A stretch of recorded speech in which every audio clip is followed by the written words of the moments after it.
السلام علیکم ورحمۃ اللہ وبرکاتہ۔ قرآن کریم اصل دین ہے، اللہ جل شانہ کے ذات اقدس سے نکلا ہوا کلام ہے۔ اتنا قرآن سیکھنا ہر مسلمان پر فرض ہے جس سے اس کی نماز سے قرآن کریم اصل دین ہے، اللہ جل شانہ کے ذات اقدس سے نکلا ہوا کلام، اور اتنا قرآن سیکھنا ہر مسلمان پر فرض ہے جس سے اس کی نماز سے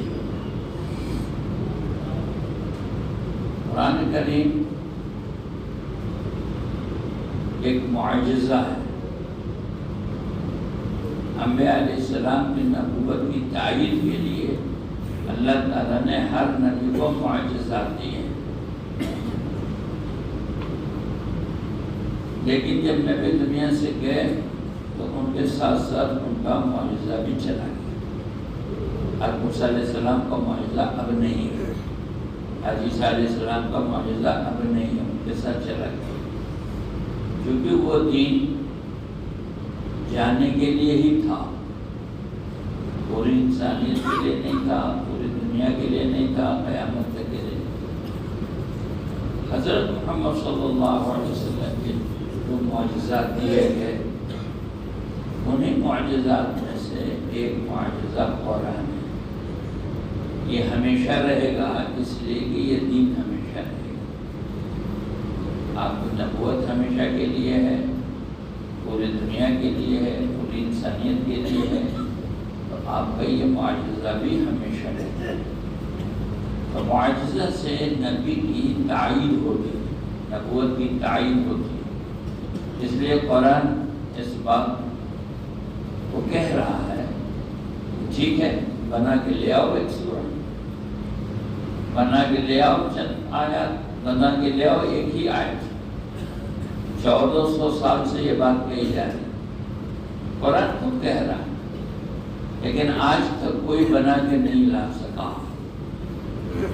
عرب دنیا اپنے زبان کے اعتبار سے بہت ممتاز کہلاتے تھے کہ ادب ان کے ہاں اتنا ہے اور زبان ایسی ہے کہ سب کو عجم کہا، اپنے کو عرب کہا، یعنی سب گونگے ہیں، ہم ہی جاننے والے ہیں۔ لیکن وہ عرب بھی سالہ سال کوشش کرتے رہے، ایک صورت ہی بنا لائیں، چند آیات ہی بنا لائیں، ایک آیت ہی بنا لائیں، وہ بنا کے نہیں لا سکے۔ تو یہ کھلا چیلنج ہے قرآن کا کہ لے آؤ بنا کے، اس جیسا کوئی نہیں لا سکا۔ تو یہ معجزہ قیامت تک کے لیے ہے، اس لیے کہ آپ کی نبوت بھی ہمیشہ کے لیے ہے۔ نبی پیدا ہونے سے لے کر دنیا سے جانے تک معصوم ہوا کرتے ہیں، یہ عقیدہ ہے ہمارا، عقائد میں سے یہ چیز آتی ہے۔ کوئی نبی نبوت کے بعد نیک ہو ایسا نصیبت نہیں ہے، پیدائش سے لے کر موت تک، دنیا سے جانے تک وہ معصوم ہوتے ہیں۔ اللہ بے عیب ہے، نبی معصوم ہے۔ صحابہ کرام رضوان اللہ عنہم معصوم نہیں ہیں، لیکن مغفور ہیں۔ اللہ نے ان کے مغفرت کا اعلان کر دیا ان کی زندگی میں، قرآن ہی میں اعلان کر دیا کہ کسی کو کچھ کہنے کا موقع نہ ملے۔ رضی اللہ عنہم و رضوا عنہ، اللہ نے اعلان کر دیا کہ میں ان سے راضی ہوں اور یہ ہم سے راضی ہیں۔ تو اللہ بے عیب ہے، یہ عقیدہ ہے، عقائد کا دین ہے۔ یہ نبی معصوم ہیں، صحابہ مغفور ہیں، ان کی مغفرت کر دی گئی، اور اس کا اعلان قرآن پاک میں ہو۔ ہم قیامت تک کے آنے والے مسلمان، ہمیں اس معاملے میں با ادب رہنا ہے، با ادب، با نصیب، بے ادب، بے نصیب، با ادب رہنا ہے۔ اللہ کے معاملے میں با ادب ہونا، انبیاء علیہ السلام کے معاملے میں با ادب ہونا، صحابہ کرام رضوان اللہ مجمعین کے بارے میں باادب ہونا. اسی لیے رسول اللہ صلی اللہ علیہ وسلم یہ فرما کے گئے کہ ما انا علیہ واصحابی، اس پر رہو جس پر میں ہوں اور میرے صحابہ ہیں. یعنی معیار حق قرآن ہے، معیار حق رسول اللہ صلی اللہ علیہ وسلم کی زندگی ہے، اور معیار حق صحابہ کرام رضوان اللہ تعالی عنہم اجمعین کی زندگی ہے. قرآن کو سمجھنا ہو تو نبی کی زندگی جاننی پڑے. جو نبی کی زندگی نہیں جانے گا وہ قرآن نہیں سمجھے. بہت سے لوگ ہیں جو کہتے ہیں کہ ہم براہ راست قرآن سے استفادہ کریں. بہت سی چیزوں کو قرآن نے کھولا ہی نہیں ہے تو کیسے استفادہ کریں. نماز کی رکعتیں قرآن میں بتایا گئی، نماز کی رکعتیں تو نہیں بتائے گی. پورا دن اگر قرآن سے کوئی لینا چاہے گا تو نماز کی رکعتیں نہیں ملیں گی. اس میں وہ رکعتیں کتنی ہیں کس نماز کو؟ تو اس کو نبی صلی اللہ علیہ وسلم کی زندگی سے مدد لینی پڑے گی، احادیث سے مدد لینی پڑے گی. احادیث کو نظر انداز نہیں کر سکتے. اور قرآن اور حدیث چونکہ اترا ہے صحابہ کے پیچھے، تو رسول اللہ صلی اللہ علیہ وسلم نے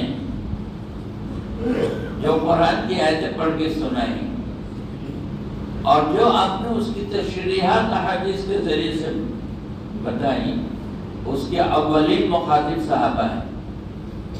اولین مخاطب صحابہ. سنا کس نے اس کو؟ نبی نے تو کہا، تو سنا کس نے؟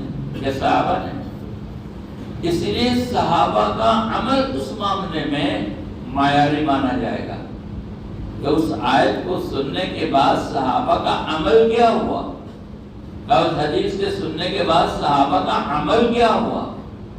تو جو صحابہ کا عمل ہوا وہی معیار ہے، وہی معیار ہے. قرآن چھوڑ دیں گے گمراہ ہو جائیں گے، احادیث چھوڑ دیں گے گمراہ ہو جائیں گے، صحابہ کی زندگی کو نظر انداز کر دیں گے گنہگار ہو جائیں گے اور گمراہ ہو جائیں گے.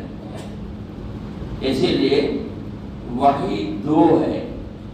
ایک وحی وہ ہے جس کی تلاوت کی جاتی ہے، جو ابھی تلاوت ہوئی 30 بار، اس کو بولتا ہوا کہتے ہیں. قرآن یہ بولتی ہوئی وحی ہے جس کی تلاوت ہوئی. ایک دوسری وحی ہے، وہ کیا ہے؟ اس کی تلاوت نہیں ہوگی لیکن ہے وہ بھی وحی. وہ کیا ہے؟ احادیث. حدیث کے کو سب اسٹینڈرڈ نہیں کیا جا سکتا، اس لیے کہ قرآن سمجھنے کے لیے حدیث کی ضرورت ہے. قرآن سمجھ ہی نہیں کوئی سکتا حدیث کے بغیر. اسی لیے وہ بھی وحی ہے لیکن وہ یتلو نہیں ہے، اس کی تلاوت نہیں کی جائے گی. قرآن وحی ہے، اس کی تلاوت کی جائے گی. احادیث بھی وحی ہے، اس کی تلاوت نہیں کی جائے گی. تو قرآن کو سمجھنے کے لیے حضور صلی اللہ علیہ وسلم کی احادیث، یہ جو آیت اتری اس کو حضور نے اس کی تشریح کیا کیا، اور احادیث کو سمجھنے کے لیے حضور صلی اللہ علیہ وسلم اور صحابہ کی زندگی. اسی لیے کہا سب سے بہتر زمانہ میرا زمانہ، اس کے بعد کا زمانہ اور اس کے بعد کا زمانہ. 3 زمانے کو معیاری کہا ہے رسول اللہ صلی اللہ علیہ وسلم کا. حضور صلی اللہ علیہ وسلم کا زمانہ، صحابہ کا زمانہ اور تابعین کا زمانہ، کہ یہ 3 زمانے معیاری ہیں. اسی لیے کہا گیا ہے کہ وہ لوگ جو دنیا میں ایمان کے ساتھ رہے، ایمان کی حالت میں رسول اللہ صلی اللہ علیہ وسلم کو دیکھا اور ایمان ہی پر دنیا سے چلے گئے، یہ صحابی. حضور کو دیکھا تو لیکن ایمان نہیں لایا آپ کے سامنے، تو صحابی نہیں. ایمان لے آیا لیکن خاتمہ ایمان پہ نہیں ہوا، یہ بھی صحابی نہیں. بہت سے مسلمان ایسے تھے جنہوں نے حضور کا زمانہ پایا لیکن حضور سے ملاقات نہیں ہے، وہ صحابی نہیں اور تابعی ہو گئے۔ اسی لیے میرے بھائیو بزرگوں دوستوں، کیونکہ نوجوانوں کا مجمع ہے اور خاص طور سے انگریزی پڑھے لکھے لوگ زیادہ ہیں اس مجمع میں اور اس مسجد میں ہوتے ہیں، تو بہت سے لوگ ایسے ہیں جو اس معاملے میں ایسی باتیں کہہ جاتے ہیں، کر جاتے ہیں، جس سے نوجوانوں کا مجمع دین نہ جاننے کی وجہ سے غلط فہمی کا شکار ہو جاتا ہے۔ اس لیے اس بات کو عرض کرنا ضروری سمجھا اس مجمع کے لیے خاص، کہ انگریزی پڑھا لکھا مجمع، کالج اسکول کا مجمع، کہ اس غلط فہمی میں نہ پڑے جو مستشرقین ہیں، جو اسلام دشمن عناصر ہیں، وہ اس قسم کی چیزیں لاتے ہیں کہ بھئی بس قرآن ہی اصل ہے تو اس کے علاوہ اور کچھ نہیں۔ ہر سوال کا جواب، پورے دین کا جواب قرآن میں نہیں ملے گا، پھر کہاں ملے گا؟ احادیث میں ملے گا، نبی صلی اللہ علیہ وسلم کی زندگی میں ملے گا۔ اب حدیث کو ہم نے ہلکا کر دیا، یہ تو حدیث ہے، قرآن نہیں ہے تو حدیث ہے، ہلکا کر دیا، یہ تو حدیث ہے، تو ہلکا کر دیا تو اب گمراہی کا راستہ کھل گیا کہ قرآن سے جواب ملے گا نہیں، حدیث کو ہلکا کر دیا، اب گمراہی کا دروازہ کھل گیا۔ اسی لیے کہا وہ بھی وحی ہے، لیکن وہ وحی ہے جس کی تلاوت نہیں کی جائے گی، تاکہ اس کا درجہ ہمارے سامنے کھلا رہے۔ ہم کس کا استخفاف کر رہے ہیں، کس کو انڈر اسٹیمیٹ کر رہے ہیں؟ کہ ہم نبی کو انڈر اسٹیمیٹ کر رہے ہیں، نبی کا استخفاف ہم لا رہے ہیں۔ اس کے زبان مبارک سے نکلا ہے کہ نبی پاک صلی اللہ علیہ وسلم کے زبان مبارک سے، اور پھر صحابہ کا بھی استخفاف نہیں ہونا چاہیے۔ ایک باریک بات سمجھنے کے لیے، اس مجمع کے لیے، انگریزی طبقے کے لیے کہ قرآن کو اللہ تعالیٰ نے جمع کر کے نہیں دیا نبی صلی اللہ علیہ وسلم، اور نہ رسول اللہ صلی اللہ علیہ وسلم نے حدیث کو جمع کر کے دیا۔ اس کے جمع کرنے والے کون ہیں؟ یہ جمع کرنے والے صحابہ ہیں۔ آج جس قرآن کی ہم تلاوت کرتے ہیں، جو قرآن ابھی ہم نے سنی الف لام میم سے لے کر والناس تک، اور کتابی شکل میں ہمارے پاس موجود ہے، اس کو جمع کس نے کیا؟ کس نے کیا بھائی؟ اور جو احادیث یہ کتابیں ہیں بے شمار، تو ان احادیث کو جمع کس نے کیا؟ یہ صحابہ نے کیا۔ اب صحابہ کے کردار کو داغدار کر دیا جائے، صحابہ کے کردار کو داغدار کر دیا جائے، یہ کہ معصوم عن الخطا کوئی نہیں ہے، صحابہ بھی انسان ہیں، ان کے تقدس کو پامال کر دیا جائے اور انگریزی میں ان کو انڈر اسٹیمیٹ کر دیا جائے، تو قرآن میں شبہ ہو جائے گا کہ نہیں؟ کہ جو جمع کرنے والے ہیں وہی معیاری نہیں ہیں۔ یہ حضرت عمر نعوذ باللہ معیاری نہیں ہے، حضرت امیر معاویہ رضی اللہ تعالیٰ عنہ معیاری نہیں ہے۔ یہ بحثیں چلتی ہیں خاص طور سے انگریزی دانوں میں، مسلمان نوجوانوں میں، اور بات آ جاتی ہے معیاری نہیں ہے۔ یہ بات کہاں سے آ رہی ہے؟ اوریجن کیا ہے؟ کہاں سے رہی ہے؟ یہ بات آ رہی ہے اسلام دشمن عناصر کی طرف سے۔ امیر معاویہ ہیں کون؟ یہ حضور پاک صلی اللہ علیہ وسلم کے سالے ہیں، ان کی بہن حضور کی نکاح میں،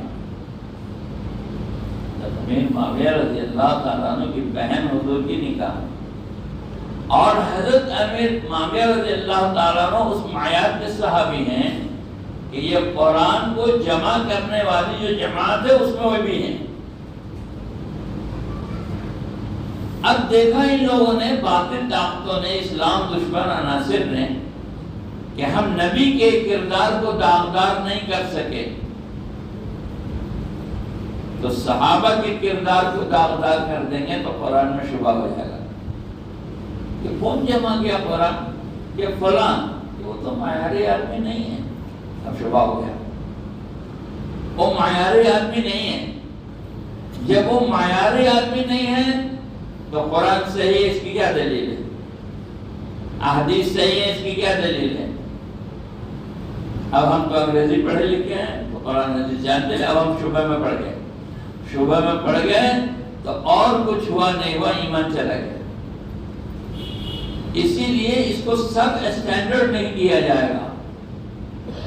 قرآن کو، نبی پاک صلی اللہ علیہ وسلم کی زندگی اور احادیث کو اور صحابہ کی زندگی کہ کیا سمجھا انہوں نے قرآن اور حدیث سے، کیونکہ اول مخاطب وہ لوگ ہیں، انہوں نے عمل کیا کیا، اور یہ اولین مخاطب ایسے لوگ ہیں کہ ایک صحابی راستے سے گزر رہے ہیں اور ایک جگہ سواری پر بیٹھے بیٹھے سر جھکایا اور چل دیے، وہاں کچھ تھا نہیں۔ کسی نے پوچھا آپ نے سر کیوں جھکایا، یہاں تو کچھ تھا نہیں؟ کہا نہیں، میں رسول اللہ صلی اللہ علیہ وسلم کے ساتھ سفر میں تھا، یہاں ایک درخت تھا اور اس کی ٹہنی لٹکی ہوئی تھی، تو رسول اللہ صلی اللہ علیہ وسلم گزرے تو وہاں سے سر جھکا کے گزرے، تو اب تو وہ ٹہنی ہے نہیں، میں نے نبی کے عمل کی اتباع کی، حالانکہ ٹہنی ہوا نہیں تھی۔ جو اس درجے کے متبع ہو نبی کے، ان کا عمل معیاری کہا جائے گا کہ نہیں کہا جائے گا؟ ان کا عمل معیاری کہا جائے گا۔ ایک صحابی ایک جگہ استنجے کے لیے بیٹھے، استنجا نہیں کیا، تھوڑی دیر بیٹھے اور چل دیے۔ کسی نے پوچھا آپ کیوں بیٹھے، آپ نے استنجا تو کیا نہیں؟ ایک سفر میں رسول اللہ صلی اللہ علیہ وسلم نے یہاں استنجا فرمایا تھا، مجھے استنجے کی حاجت نہیں تھی، میں نے اتباع سنت میں یہاں استنجے کے طور پر میں بیٹھا، میں استنجا نہیں کیا۔ میں یہ تو ایک مثال دے رہا ہوں صرف سمجھنے کے لیے کہ صحابہ اس درجے کے متبع تھے اپنے نبی کے، اور اس درجے کے عاشق تھے کہ کسی روایت کو کرتے ہوئے، کسی بات کو کہتے ہوئے رسول اللہ صلی اللہ علیہ وسلم نے اپنے جسم کے اعضاء سے اگر کوئی حرکت ظاہر کی ہے تو صحابہ نے اس حرکت کو بھی نقل کیا ہے اس حدیث کو سناتے ہوئے۔ اس لیے قرآن، نبی پاک صلی اللہ علیہ وسلم کی زندگی، حدیث اور صحابہ، یہ معیار ہے ہمارے لیے، معیار۔ ہم ان میں سے کسی کا استخفاف نہیں کر سکتے، اگر استخفاف کریں گے تو ایمان چلا جائے گا اور دین ختم ہو جائے گا، دھوکے میں پڑ جائیں گے۔ اس لیے میرے بھائیوں، بزرگوں، دوستوں، مبارک ہو آپ کا یہ سنانا کہ قرآن پاک کو آپ نے سنا اور سنایا۔ قرآن پاک کو اس کے علاوہ بھی اپنی زندگی کے معمولات میں لایا جائے کہ روزانہ ہم قرآن پاک کی تلاوت کر رہے ہوں۔ بے سمجھے بھی پڑھیں گے تو نیکی ملے گی، ایک حرف پر 10 نیکی۔ بعض لوگ کہہ دیتے ہیں کہ بے سمجھے پڑھنے سے کیا فائدہ، طوطے کی رٹ لگانے سے کیا فائدہ، یہ جہالت کی بات ہے، یہ قرآن حدیث کی بات نہیں، یہی ہے نہیں سمجھنا، جہالت کی بات ہے۔ نبی پاک صلی اللہ علیہ وسلم جہاں یہ فضیلت بتا رہے ہیں کہ الف لام میم جو پڑھے گا اس کو 30 نیکیاں ملیں گی، یہ تو نہیں کہہ رہے کہ کون سمجھا الف لام میم؟ الف لام میم کا معنی تو نبی نے خود ہی نہیں بتایا۔ تو جو بھی قرآن میں الف لام میم پڑھے گا یا اس طرح کے حروف مقطعات پڑھے گا، عین سین قاف صاد، تو جو پڑھے گا اس کا معنی تو کوئی نہیں جانتا، نبی نے بتایا نہیں، تو پھر کیوں پڑھے؟ یہ دلیل ہے اس پر کہ بے سمجھے پڑھنے پر بھی نیکی ہے۔ ہاں یہ بات ضرور ہے کہ سمجھ کے پڑھنے پر ہدایت ہے، بے سمجھے پڑھیں گے تو نیکی ملے گی، سمجھ کے پڑھیں گے تو ہدایت ملے گی۔ اس لیے روزانہ کے معمولات میں قرآن کو داخل کریں اور قرآن کو سمجھ کے پڑھیں، علماء کے پاس جائیں، علماء سے سیکھیں، علماء کے پاس بیٹھ کے سیکھیں اس کو، اور قرآن کو سمجھ کے پڑھنا سیکھیں، اپنے معمولات زندگی میں اس کو داخل کریں، اور اس میں جس عمل کا تقاضا کیا جا رہا ہے اس عمل کے کرنے کی کوشش کریں۔ 3 مضمون ہے قرآن میں، پورے قرآن میں 3 مضمون بیان کیا گیا: اوامر، نواہی اور قصص۔ کرنے کے کام، نہ کرنے کے کام، اور عبرت کے قصے کہ جن لوگوں نے کرنے کا کام کیا تو اللہ نے ان کے ساتھ کیا کیا، اور جن لوگوں نے نہ کرنے کا کام کیا ان کے ساتھ اللہ نے کیا کیا۔ تو یہ 3 مضمون ہیں: اوامر، نواہی اور قصص۔